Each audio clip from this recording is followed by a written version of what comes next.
Segunda cosa, disponibilidad. O sea, que el aparato productivo colombiano no se tenga que preocupar por la ausencia de energía y para que la gente sepa que va a tener su gas para poder cocinar y que los que no tienen servicio de energía eléctrica en las zonas no interconectadas lo tengan.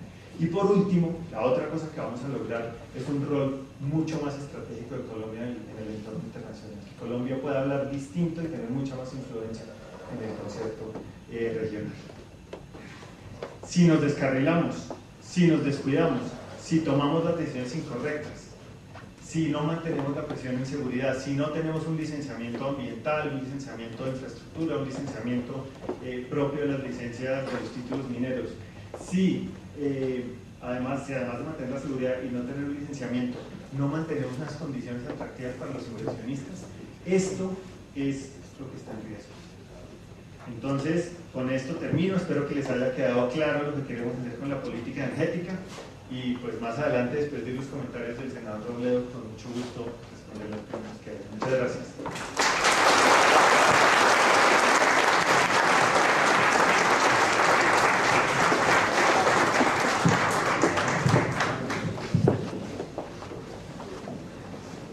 Agradecemos la intervención del doctor González. Quinto, intervención del senador Jorge Enrique Robledo. El senador Robledo es arquitecto egresado de la Universidad de los Andes, profesor y político colombiano. Resultó elegido senador por el Movimiento Obrero Independiente y Revolucionario en el 2002. En el 2006 alcanzó nuevamente un escaño en el Senado por el Polo Democrático Alternativo, después de que Alternativa Democrática se fusionara con el Polo Democrático Independiente. El doctor Robledo se ha caracterizado por su agudeza crítica y ha liderado desde su partido la oposición al Tratado de Libre Comercio entre Colombia y Estados Unidos. Dentro de sus posiciones políticas están su lucha contra el neoliberalismo, la defensa de los derechos y las libertades democráticas, su posición contra la intervención extranjera, la promoción de la antiglobalización, la defensa del trabajo, la producción nacional, la educación y la salud pública. Con ustedes, el doctor Jorge Enrique Robledo. Su venia, la de Argentinos, por supuesto, voy a hacer la exposición desde este punto, con la idea de que todos los que tenemos más de 32 años estamos más cómodos sentados que parados. Entonces, pero además la verdadera razón es que en mi caso, que fui profesor de tiempo completo casi 30 años, me siento más cómodo, más tranquilo cuando hablo sentado y al final pues es el público el que termina ganando. Entonces espero que ustedes me concedan esa venia. Argentinos, por supuesto, mis agradecimientos por su invitación, mis saludos al doctor Tomás González, viceministro. Y digamos esto, para empezar,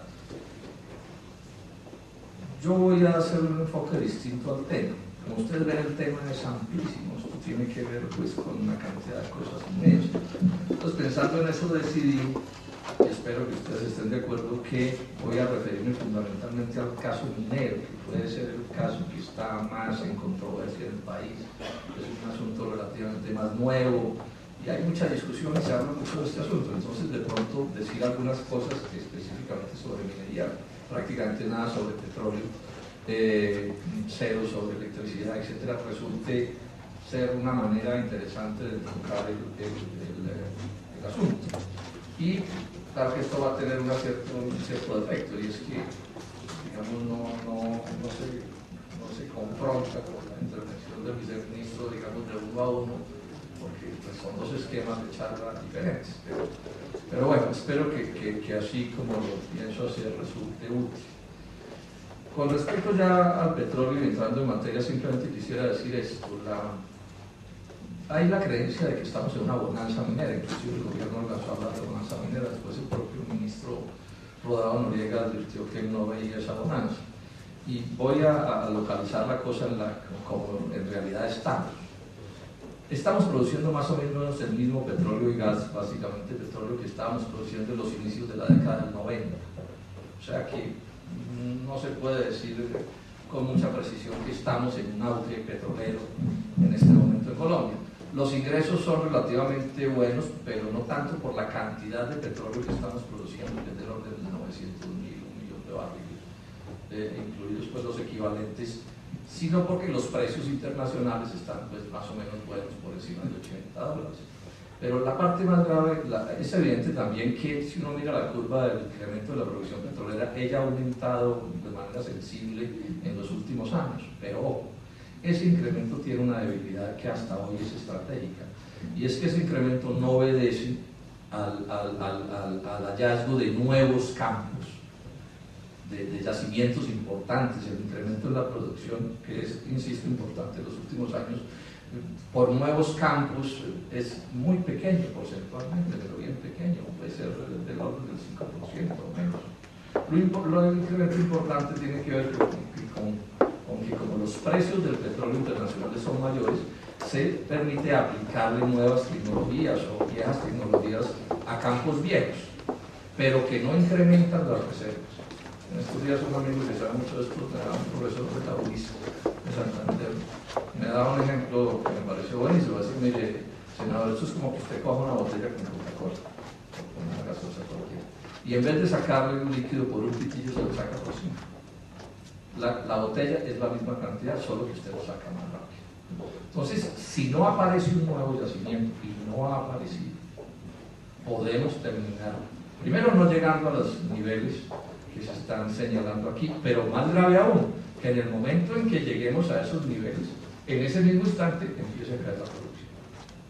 Yo pues quisiera, como todos, que aparezcan estos nuevos yacimientos importantes, pero lo cierto es que hoy no los tenemos, y en ese sentido, digamos que aquí podemos estar en el corto plazo en dificultades grandes en el tema petrolero. Con respecto ya al caso de la minería, empezar diciendo esto: yo no tengo una posición de principios en contra de la minería, ni siquiera de la gran minería, ni tengo una posición de principios en contra de la inversión extranjera en Colombia. Yo pienso que estos, que al final son negocios y actividades económicas, pero lo que pasa es que hay que analizarles su costo-beneficio y tomar decisiones. Habrá momentos en que es muy bueno hacer un proyecto minero, otros momentos en que no es bueno hacerlo o que se debe buscar mejorarlo, y habrá momentos en que no se puede hacer el proyecto minero si sus costos son definitivamente indeseables. Dicho esto, también digamos un asunto que es interesante. Hay un fenómeno en la minería que es nuevo, que apenas estamos empezando a conocer, que es el de la minería que se conoce con el nombre de minería de cielo abierto. ¿Sí? ¿En qué consiste la diferencia? La minería que hemos conocido durante toda la vida es la minería del socavón, ¿sí? Que es una minería que encuentra una veta de cualquier yacimiento, pues no en todos los casos, ¿no? Pues, en arena puede ser distinto, digamos en oro, en carbón, etc. Y lo que hace el minero es irse detrás de la veta y buscándola, o sea, sacándola, casi que sacando solo lo que quiere sacar, oro, carbón, lo que sea.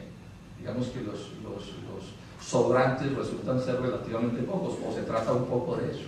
La minería a cielo abierto es completamente al revés. Y la minería a cielo abierto en lo que consiste es, aprovechando desde los grandes avances tecnológicos en explosivos, en maquinaria, etcétera, en el calibre de las volquetas, que son las cosas comunales, generar un proceso de destrucción medioambiental absolutamente descomunal, ¿sí? Para encontrar un tris de alguna cosa. En el caso de oro, un tris; en el caso del carbón es mucho más, por supuesto, pero en el caso del carbón es impresionante. Puede suceder que haya que mover 1 tonelada de roca y de tierra y lo que sea para encontrar menos de 1 gramo de oro.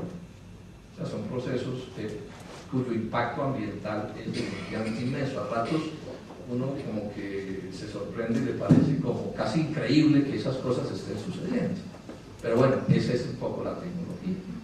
¿Sí? O sea que su impacto ambiental puede ser absolutamente descomunal. En el caso del carbón, yo no sé cuántas hectáreas vamos a terminar haciendo un hueco de 500 o 1000 metros de hondo y no sé, 100, 200.000, 300.000 hectáreas, yo no sé cuántas. O sea, estamos hablando de cosas de ese corte, cuyo impacto es muy grande. Esto es tan complejo que, por ejemplo, estos días en la revista Science norteamericana, que es una de las revistas más influyentes en el mundo científico, aparece un grupo bien importante de científicos de alto nivel norteamericano que inclusive ya están hablando de hacerle una moratoria a las explotaciones mineras de cielo abierto. Y están diciendo, bueno, esto aquí estamos ante un hecho nuevo, ¿cuál es el costo ambiental que se termina pagando Sin embargo, insisto en que dentro de esto también cabe el caso por caso. Simplemente hago la mención de que estamos ante un fenómeno nuevo que debe ser cuidadosamente estudiado porque su impacto es muy. ¿Cómo es el caso de la minería en Colombia? En Colombia el código que está vigente es un código que tuvo, a mi juicio, 2 o 3 características importantes. Es un código ya, digamos, de la época del neoliberalismo, de estos últimos años de la vida del país. Lo primero que hizo ese código fue sacar sacar al Estado del negocio minero propiamente dicho, para reservarlo solo a labores de control y regalías y este tipo de cosas. Esto nos condujo a situaciones como la del Cerrejón, donde fuimos socios durante todo el tiempo malo de la mina, y cuando llegó la hora de las vacas gordas nos sacaron del negocio y además vendimos a un precio ridículo. Eso solo daría pues para una charla, porque realmente sí ha habido una decisión terrible del Estado colombiano cuando hemos salido de ese negocio del Cerrejón. Ese código, a mi juicio, tiene un déficit de una gravedad inaudita. Es que no reconoce los distintos tipos de minería que hay en Colombia, sino que legisla para una minería como si fuera una sola. Y definitivamente, y ahora me voy a detener un poco sobre eso, aquí el fenómeno minero tiene por lo menos 3 situaciones muy distintas que, si no se atienden de manera diferenciada, y a mi juicio es uno de los gravísimos errores que se está cometiendo, no va a ser posible que la minería en Colombia sea una cosa más o menos sensata. Son muchas las noticias que nos muestran que hay una cosa bastante caótica incluso en lo que tiene que ver con este negocio minero. No reconoce, repito, la existencia de otras de las distintas formas de minería. Y señala también ese código, o la filosofía del código, que el Estado debe quedarse en lo que es el control, la supervisión y su utilidad minera, que es la utilidad producto o de las regalías o de los impuestos que los mineros paguen. Ese es el código que tenemos. ¿Cuáles son las 3 minerías que existen en Colombia? Existe, digamos, una gran minería, que es, a mi juicio, la única que el Estado quisiera tener. O sea, yo esto es un tema que he venido estudiando hace varios años y creo que hay uno de los grandes desenfoques que hay es creer que esa es la única minería eficiente, que esa, a mi juicio, ya contiene un sesgo grande. Pero además es de una manera un poco infantil pensar que esa es la única minería que va a existir. ¿Sí? Como si fuera posible eliminar otras formas de minería. Y a esa gran minería, que es en general minería de transnacionales, cada vez más, porque son negocios muy intensivos en capital, etc. Es una minería a la que le adjudican unas especies como de poderes mágicos, que todo lo hace bien y todo es perfecto. Si ustedes hubieran mirado la exposición de motivos de la reforma del Código Minero, la más reciente, la reforma del Código Minero, que es una reforma pues, dirigida por el ministro Martínez, quien fue un alto funcionario de la Exxon durante muchísimos años, define a la pequeña y a la mediana minería como una especie de peste, de indeseables, que no debería prácticamente existir. Sí, la pone como ejemplo de lo que no debía hacerse. En contraste, oye uno a la doctora Besudo, actual pues, asesora de asuntos medioambientales, y define a la gran minería, o sea, la minería de las transnacionales, como una minería óptima ambientalmente hablando. Ahora vamos a ver cómo ese es un asunto por lo menos bien discutible, cuando ya he mencionado algunas cosas sobre la minería de cielo abierto.